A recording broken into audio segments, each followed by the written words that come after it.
normal ways in a team or an organization, there are boundaries between people. We consider ourselves as separate. The fact is that if members of a team learn certain core practices, they can break those boundaries between one another and operate as a single intelligence, which is much more powerful than just one person. My first learning about this was 30 years ago with a physicist by the name of David Bohm. The talk with Dr. Bohm changed my life, literally. He said, if you break the boundaries between these people, they will be able to operate as a single intelligence for the good of their organization or their community. And I said, Dr. Bohm, how will I break the boundaries between them?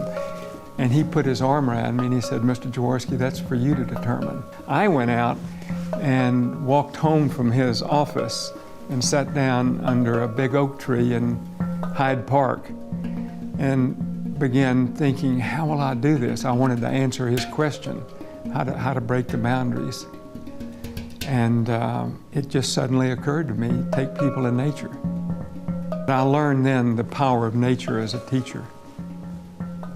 And it's the one thing after 30 years, all of the people that have gone through that are now established leaders in their respective organizations, government, NGOs, CEOs of big, big companies, they all point to that one element of the program. That's the one they remember. And that's the one they said had more power.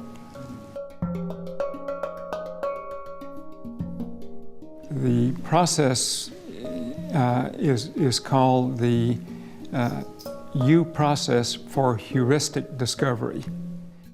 It has three major elements in it.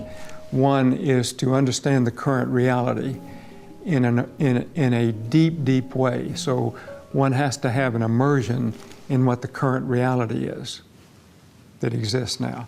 The second is to learn this way of going deep within and connecting to the tacit knowing you have.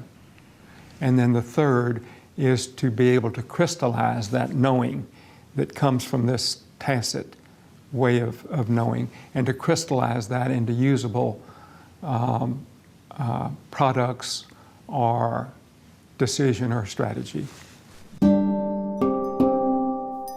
What happens to the individuals going through this process is the shift in their mindset and their belief system and their operating philosophy of how they can learn in the world, how they can exist in the world, and how groups can learn together.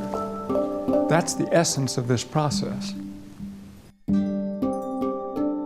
When I am going to come to Holland for this next workshop, my intention is to share the evolved understanding I have of what David Bohm taught me in 1980. I wrote about my first understanding of what he said in 1996, 16 years later.